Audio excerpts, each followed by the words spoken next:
दूर है। तो आगे बढ़ते हैं जनाब, जैसा कि आपको पता है कि 11 से 12 है अब 1 घंटे का सेगमेंट। इसमें हमारे साथ कुछ स्पोर्ट्स से रिलेटेड गेस्ट मौजूद होंगे, मैं तारुफ उनका आपसे करवाता चलूं। हमारे साथ आमिर असलम मौजूद हैं, जो कि हैं फॉर्मर नेशनल चैंपियन बैडमिंटन के, तो कई बार बैडमिंटन के चैंपियन रह चुके हैं। वेलकम करते हैं जनाब आपको शो के अंदर। और उनके साथ साथ हमारे साथ मोहम्मद जुहेब खालिद मौजूद हैं, जो कि सीनियर क्रिकेटर एनालिस्ट हैं। और इनकी खास बात मैं ये भी आपको बताता चलूं कि 1952 से लेके अब तक जितने भी क्रिकेट के मैचेस हुए हैं यहाँ पे, उनका रिकॉर्ड इनके पास मौजूद है और उनकी हॉबी है मैचेस को रिकॉर्ड करना। तो वेलकम करते हैं जनाब आपको शो के अंदर।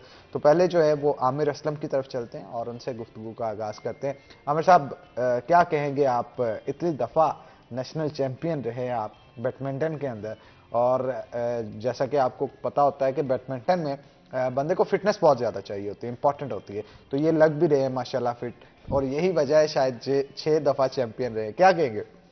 अस्सलाम वालेकुम नाज़रीन। वालेकुम अस्सलाम जी, अल्हम्दुलिल्लाह ऑफिशियली जो हम 5 साल में नेशनल चैंपियन रहा हूँ, 4 दफ़ा नेशनल गेम्स का चैंपियन रहा हूँ और 1 दफ़ा एशिया पूरे में एशिया नंबर 5 रहा हूँ। एशिया नंबर 5 रहना हमारे लिए एक एजाज़ की बात इसलिए है कि जो बैडमिंटन है वो ज़्यादातर आपको पता है कि एशिया के ममालिक में खेली जाती है, इंडोनेशिया, चाइना, कोरिया, जापान, और इनमें आप अगर कोई पोजीशन लेते हैं तो मेरा ख्याल वो पाकिस्तान के लिए बड़ी अचीवमेंट है। तो इस हवाले से मैं खुश नसीब हूँ, मैं और एक और पाकिस्तानी दूत जो पाकिस्तान में एशिया नंबर 5 रहे हैं, तो इस हवाले से मैं अपने को खुश नसीब समझता हूँ। और सेकेंडली जो मैं अपना एक टर्नओवर की बात करूँ तो 1987 में मैं पहली दफ़ा पाकिस्तान लेवल का कोई टूर्नामेंट जीता था, और लास्ट टूर्नामेंट जो मैं जीता हूँ 2008 में पाकिस्तान लेवल का। तो अल्हम्दुलिल्लाह 21 साल मैंने पाकिस्तान पे बैडमिंटन में हुक्मरानी की है अल्हम्दुलिल्लाह, तो वो आप खुश हूँ मैं। खाते क्या हैं? इतना यंग किस तरह से आप दिखते हैं, क्या करते हैं आप? जी, खाने पे तो मैं बिल्कुल ही कोई ऐसा नहीं करता कि भी कोई विटामिन ली, मैंने कभी विटामिन नहीं ली।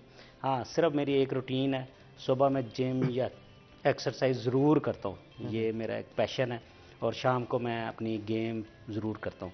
ये 2 काम मैंने अल्हम्दुलिल्लाह ज़िंदगी में कभी भी नहीं छोड़े, तो शायद उसी वजह से फिट हूँ अभी। बिल्कुल ठीक है। बैडमिंटन का सुनाएं, कोर्ट्स वोर्ट्स ठीक हैं इसके, और जितनी तादाद है प्लेयर्स की उस हिसाब से इसके ग्राउंड्स या कोर्ट्स मौजूद हैं इसके? फैसलाबाद में तो कोर्ट्स बहुत हैं, जितने प्लेयर हैं उससे ज़्यादा है कोर्ट्स, सिर्फ लेकिन यह है कि उनको मेंटेन प्रॉपर नहीं करते। उसकी मेन रीज़न जो मुझे समझ आती है कि गवर्नमेंट के पास फंड्स की अवेलेबिलिटी नहीं है। तो मैं पाकिस्तान में ये समझता हूँ कि 2 गेमें पाकिस्तान में बहुत ज़्यादा खेली जाती हैं, एक क्रिकेट और एक बैडमिंटन। जो कुछ भी नहीं करता ना वो इन 2 स्पोर्ट्स को समझता है। उनको टेनिस का नहीं पता, उनको स्क्वाश का नहीं पता। उसकी मेन रीज़न तो ये है कि वो एक प्रॉपर एनवायरनमेंट में खेले जाते हैं। जो बैडमिंटन और क्रिकेट है वो गली मोहल्ले में भी खेले जा सकते हैं, तो इस वजह से मतलब काफ़ी पॉपुलर है।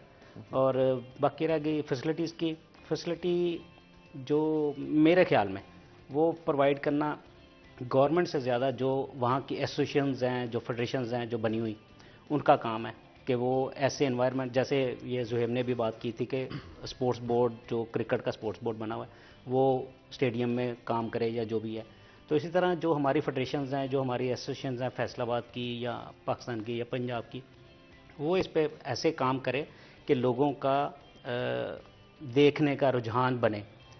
हम डेली जाके खेलते हैं, डेली जाके प्रैक्टिस करते हैं, तो यकीन करें कि बहुत प्लेयर कोचिंग लेने आते हैं, सीखने आते हैं, खेलने आते हैं, लेकिन सिर्फ आप आते हैं और खेल के चले जाते हैं। उनका कोई ऐसा मोटिवेशन नहीं होता कि भाई हम इसमें कुछ अच्छा करने के लिए। 6 बार आप चैंपियन रहे हैं गालिबन। जी अल्हम्दुलिल्लाह। क्या गवर्नमेंट की तरफ से सपोर्ट की गई फंड्स के हवाले से?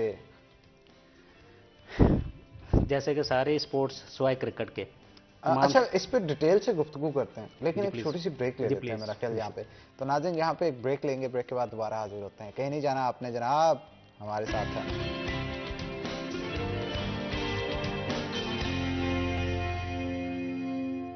वेलकम बैक नाज़रीन, ब्रेक के बाद खुश आमदीद। जोहेब साहब हमारे साथ मौजूद हैं। जोहेब साहब, बताइएगा, जो सवाल आपसे किया था कि अमर साहब कि आप 6 दफा रहे हैं बैडमिंटन के चैंपियन, तो गवर्नमेंट की तरफ से क्या सपोर्ट की गई आपको?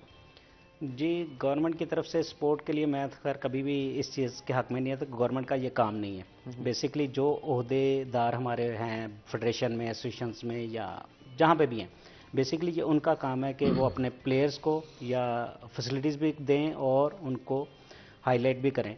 और मैं एक छोटी सी बात बता देता हूँ आपको कि अभी तकरीबन पंजाब के तमाम शहरों में 80% तकरीबन शहरों में किसी में कोई 8-10 साल से कोई डिस्ट्रिक्ट चैंपियनशिप नहीं हुई, कोई डिविजनल चैंपियनशिप नहीं हुई। तो अगर इस तरह के टूर्नामेंट्स नहीं कोई करवाए जाएंगे तो कैसे कोई मोटिवेट होगा, कैसे प्लेयरों को पता चलेगा कि ये मैचेस भी हमने खेलने होते हैं। अगर कहीं पे मैचेस होते भी हैं तो वो अपने लेवल पे कोई देहातों में होते हैं, ओपन में, तो वो करवाते हैं। बेसिकली ये हम सिर्फ बैडमिंटन की बात नहीं कर सकते, हम तकरीबन ज़्यादा गेम्स में यही सिचुएशन है। फेडरेशन पंजाब एसोसिएशन को नहीं पूछती, पंजाब एसोसिएशन आगे डिस्ट्रिक्ट को नहीं पूछती कि भाई आप चैंपियनशिप क्यों नहीं करवा रहे, आपने ओहदे लेके रखे हुए हैं तो क्यों नहीं करते, या पाबंदी लगाएं उन पर या कोई जुर्माने करें कि भाई टूर्नामेंट आप क्यों नहीं करवाते। जब तक टूर्नामेंट्स नहीं होंगे उस वक्त तक कोई भी गेम, ये नहीं मैं कहता कि सिर्फ बैडमिंटन, कोई भी गेम इंप्रूव नहीं करेगी। बच्चों को मोटिवेशन नहीं मिलेगी, बच्चों को देखने, जब वो प्लेयर को देखेंगे खेलता हुआ, उन्हें ज़ाहिर एक जोश आएगा। बैडमिंटन को लेके इंटरनेशनली किस मुल्क के प्लेयर्स में सबसे ज्यादा पैशन नजर आया आपको? बैडमिंटन चाइना सबसे सबसे आगे है। वो 80% इंडोर्स गेम को बहुत प्रेफर करता है। अच्छा, चाइना की क्रिकेट टीम मेरा ख्याल गालबन नहीं है, क्यों जी? चाइना के बारे में मैं एक 1990 में एशियन गेम्स खेलने गए ना, तो वहाँ पे उस वक्त कोई इंग्लिश का भी बहुत ज़्यादा रुझान नहीं था, ज़्यादा लोग नहीं बोलते थे। तो वो लोग उस वक्त ये कहते थे जो हमारे साथ टच थे कि भाई आप में एक गेम वो भी खेली जाती है जिसमें वो एक बॉल और एक बंदा सिर्फ खेल रहे होते हैं और बाकी सारे को 11 बंदे 12 बंदे देख रहे होते हैं। वो कोई, उनको नाम भी नहीं प्रॉपर उस वक्त आता था, 1990 की बात कर रहा हूँ। तो अब तो ज़ाहिर मीडिया ने इतना पॉपुलर कर दिया क्रिकेट को कि दुनिया के शायद हर मुल्क में खेली जाती है या देखी जाती है। बिल्कुल ठीक है। फिटनेस कितनी इंपॉर्टेंट होती है खेल को लेके, खासकर तौर पे अगर बैडमिंटन की बात करें? फिटनेस, बल्कि कहना चाहिए कि फिटनेस है तो सब कुछ ही है। इवन आम जिंदगी में भी फिटनेस है तो सब कुछ ही है। तो गेम कोई भी हो, पहले किसी ज़माने में, आज से अगर 15-20 साल पहले चले जाएं तो क्रिकेट में जो है ना फिटनेस इतनी मैटर नहीं करती थी। जैसे माइक गैटिंग और बहुत सारे प्लेयर आपको ऐसे मिलेंगे जो बहुत ज़्यादा फिट नहीं थे लेकिन दुनिया के, लेकिन अब आप इवन क्रिकेट में भी जब तक आपको बहुत फिटनेस नहीं होगी तो आप अच्छा परफॉर्मेंस नहीं दे सकते। तो सेम इस तरह बैडमिंटन तो खैर वैसे ही दुनिया की फास्टेस्ट रैकेट गेम है। तो आप ये अंदाज़ा लगाएं कि जो दुनिया में फास्टेस्ट स्मैश है वो 400 किलोमीटर से ज़्यादा की स्पीड है उसकी। बल्ले बल्ले बल्ले। तो 400 किलोमीटर की स्पीड को जब आपने डिफेंस करना है या उस पर पहुंचना है तो आपकी स्पीड कितनी होगी, इस पे एजिलिटी पे बहुत काम करना पड़ता है, उसकी फिटनेस, स्ट्रेंथ, ये सारी चीज़ें बहुत मैटर करती है। कोर्ट में उछल कूद होती है इधर से उधर उधर। अच्छा, टेक्निक ज़्यादा मैटर करती है या फिटनेस? दोनों अपनी जगह बहुत इंपॉर्टेंट है। मेरे ख्याल में टेक्निक ज़्यादा मैटर करती है। अब छोटी सी एग्जांपल दे देता हूँ कि मेरी ज़ाहिर है जब मैं इतना मतलब अब इतना फिटनेस पे नहीं कॉन्सेंट्रेट करता जितना एक जवान बंदा करता है। तो लेकिन बहुत सारे ऐसे प्लेयर अभी भी हैं कि जो मुझसे फिटनेस में शायद बहुत ज़्यादा को 3 पर जो है ना वो जगह फिट होंगे, लेकिन वो मुझसे स्टेमिना में हार जाते हैं। इसकी वजह सिर्फ ये है कि उनके पास टेक्निक नहीं है, टैक्टिस नहीं है, वो मुझे कम भगाते हैं, मैं उन्हें ज़्यादा भगाता हूँ कोर्ट में। इधर को मार दी उधर को तो मार दी। वो मुझसे ज़्यादा जल्दी थक जाते हैं कोर्ट में। तो सिर्फ ये इम्पोर्टेंस है, टेक्निक और प्रैक्टिस जो है ना वो ज़्यादा इम्पोर्टेंट है फिटनेस से। यादगार मैच कौन सा था आपका? यादगार जी 2 या 3 मैच। एक तो जो पहला नेशनल का फाइनल था उसमें साकिब मजीदा जो बाद में वो नेशनल चैंपियन भी बना, वो उससे मैं 3 सेट में जीता और इतना लंबा मैच हुआ कि उसके बाद मुझे बहुत ज़्यादा लूज मोशन लग गए और उसे म्यू हॉस्पिटल लेके जाना पड़ा, लाहौर में था मैचेस। अच्छा। तो मतलब बहुत लंबा मैच हो गया था। तो मेरी फिटनेस बहुत अच्छी थी अल्हम्दुलिल्लाह, तो मैं तो सर्वाइव कर गया, वो नहीं कर सका। और एक मैच इसी तरह सेमीफाइनल, शकील इजाज़ लाहौर का प्लेयर था, नेशनल बैंक में, आजकल स्टेट बैंक में, उससे मैच हुआ था। उस वक्त मुझे 103 बुखार था। तो उससे मैं बड़ी मुश्किल से मर मर के जीता, तो उसके बाद मुझे डॉक्टर हॉस्पिटल में लेके गए। तो ये 2 मैच मुझे बहुत अच्छे। ठीक है, ओके जी, करते हैं जरा फेडरेशन के हवाले से बताइएगा कि क्या सिचुएशन है और फेडरेशन का कितना फायदा है बैडमिंटन प्लेयर्स को। सर फेडरेशन जो अभी चल रही है इस वक्त, वाजिद अली चौधरी उसके प्रेसिडेंट है, और वो पाकिस्तान चैंपियन भी 7 साल रहा है। तो उसके हवाले से उसने जो एनवायरनमेंट है बैडमिंटन का वो तो बहुत अच्छा कर दिया, इस पे तो कोई शक ही नहीं है। तो कैश प्राइजेस भी काफ़ी अच्छे देने लगे हैं। सिर्फ 1-2 कंसर्न है, वो मैं उससे खुद भी डिस्कस करता रहता हूँ। सिर्फ मैं जो पहले आपसे बात कर चुका हूँ वो ये कि उससे चाहिए कि जो पंजाब एसोसिएशन है और जो आगे डिस्ट्रिक्ट की चैंपियन जो एसोसिएशन हैं उन पर थोड़ी सी पाबंदी लगाए कि भाई वो अपने इलाकों में चैंपियनशिप ज़रूर करवाएं। ये मैं उससे आपके चैनल के तवज्जो से रिक्वेस्ट करना चाहता हूँ कि ये ज़रूर करे। बाकी उसने बैडमिंटन को नो डाउट काफ़ी इम्प्रूव किया है। इंटरनेशनल मैचेस भी यहाँ पाकिस्तान में उसके दौर में बहुत ज़्यादा हुए हैं, जो कि पहले कभी नहीं हुए थे। तो ये भी उसका एक अच्छा इकदाम है। तो मैं उससे एक अच्छी तवक्का इसी सेंस में करता हूँ कि वो खुद भी पाकिस्तान चैंपियन रहा है, तो उसे उस सारे माहौल का और उस सारी जो प्रॉब्लम्स हैं प्लेयर्स की उसको उसकी नॉलेज है। पाकिस्तान ओलंपिक्स में गोल्ड कब लेगा? हमारी जो पहली दफ़ा, मतलब जो मेरी पूरी बैडमिंटन की हिस्ट्री है, बल्कि पाकिस्तान की हिस्ट्री है, उसमें पहली दफ़ा इस दफ़ा एक लड़की ने पार्टिसिपेट किया ओलंपिक में। वो उसमें पाकिस्तान फेडरेशन की भी काफ़ी हेल्प रही है और उसने ज़ाती तौर पे भी काफ़ी मेहनत की है इस बार में, और ख़ुद भी इंटरनेशनल टूर्स काफ़ी किए हैं रैंकिंग इंप्रूव करने के लिए इंटरनेशनली।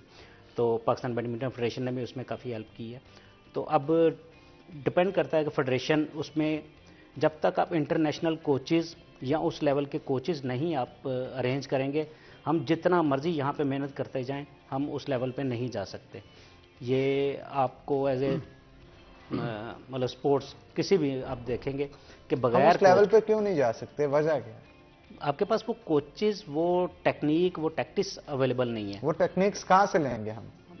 मैं अपनी बात करता हूँ, या मैं आपको 80s की बात बताता हूँ कि पाकिस्तान जो है वो वर्ल्ड नंबर 3 रहा है, और पाकिस्तान का एक प्लेयर तारिक बदूर जो वर्ल्ड नंबर 2 रहा है। आपको ये बताने का मकसद ये है कि हम इस लेवल तक रहे हैं। ये जापान और ये श्रीलंका या इस तरह का बांग्लादेश वगैरह हमसे खेलते भी नहीं थे कि हम इतने अच्छे थे उनसे, लेकिन अब वो भी हमसे जीत जाते हैं। रीज़न ये कि 2 साल का चाइनीज़ कोच यहाँ पे आया था 80 में, तो वो 2 साल यहाँ पे रहा और उसने ट्रेनिंग करवाई, तो हमारा लेवल वर्ल्ड लेवल पे चले गया। तो फिर 90 में मैं खुद चाइनीज़ कोच के अंडर ट्रेनिंग की 10 महीने, तो मैं एशिया नंबर 5 हुआ। और जब तक हमें वो कोचेज़ नहीं मिलेंगे, और फिर कोचेज़ आएँ 2 साल के लिए, फिर उनके साथ हम अपने कोचेज़ इन्वॉल्व करें। वो सियासी बेसिस पे ना हो या दोस्ती के बेसिस पे ना हो, जो प्रॉपर प्रोफेशनल कोचेज़ हैं उनको उनके साथ अटैच करें ताकि वो आगे हमारे लेके चलें। एक लास्ट बात आपको बता देता हूँ, इंडिया की बैडमिंटन जो हमारे से बहुत अच्छी नहीं थी आज से 5-7 साल पहले। इन्होंने गोपी चंद, एक प्लेयर है इंडिया का, उसे 5 साल के लिए उन्होंने हायर किया, वो ऑल इंग्लैंड चैंपियन रहा था। तो 5 साल के बाद अब इंडिया की आप देख लें कि ओलंपिक में कभी सिल्वर ले रहे हैं, ब्रॉन्ज ले रहे हैं, या वर्ल्ड चैंपियन बन रहे हैं। अब उनका लेवल ये है, जब तक अपने प्लेयर को आप साथ कोच के इन्वॉल्व नहीं करेंगे, उनको कोचिंग प्रॉपर नहीं सिखाएंगे, दोस्ती की बेसिस पे या सियासी बेसिस पे हम उन्हें सर्टिफिकेट नहीं बांटेंगे। क्रिकेट तो के अगर कोचेस बाहर से आ सकते हैं तो बैडमिंटन के क्यों नहीं? क्रिकेट का सबसे बड़ा जो एक एडवांटेज है उन्हें कि वो उनका अपना बोर्ड है, वो किसी को जवाबदेह नहीं है।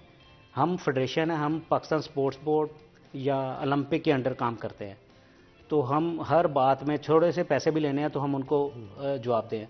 तो जब तक पाकिस्तान में ओलंपिक या पाकिस्तान स्पोर्ट्स बोर्ड दोनों में से एक चीज़ ख़त्म नहीं हो जाती, हम यहीं पे रहेंगे। ये मेरी बात लिख लें, आज से 10 साल बाद भी यही चला लें बेशक। यानी अगर एक जब तक 2 खुदा हमारे में रहेंगे, ये बेसिकली हम कुछ फेडरेशन ओलंपिक को सपोर्ट करती हैं, कुछ फेडरेशन पाकिस्तान स्पोर्ट्स बोर्ड के अंडर काम करती हैं, तो प्रॉपर इनका बंटवारा हो जाता है। हाँ, पैरेलल बेसिकली 2 फेडरेशनें चलती हैं, ना वो उनको काम करने देते हैं ना वो उनको काम करने देते हैं। जब तक एक डिपार्टमेंट खत्म नहीं होगा तो उसको मर्ज भी तो किया जा सकता है। मर्ज करें या कुछ भी करें, एक कर दें, एक अम्ब्रेला के अंडर एक अम्ब्रेला के अंडर आए। और उसके ऊपर एक मतलब हायरार्की उसकी कुछ इस तरह की हो कि उसके ऊपर बोर्ड चेयरमैन लगा दिया जाए, फिर कुछ नीचे भी हो, एक जब तक नहीं होगा ये कुछ भी नहीं हो सकता। ये 10-12 साल बाद भी ये क्लिप बेशक मेरा चला दीजिएगा, यही कुछ रहेगा। बिल्कुल ठीक कहा आपने। तो हम इसी के साथ नाज़रीन आज के प्रोग्राम से अपने मेज़बान हनान बुखारी को दीजिए इजाज़त। इंशाअल्लाह फिर होगी आपसे मुलाकात, तब तक के लिए अल्लाह हाफिज़।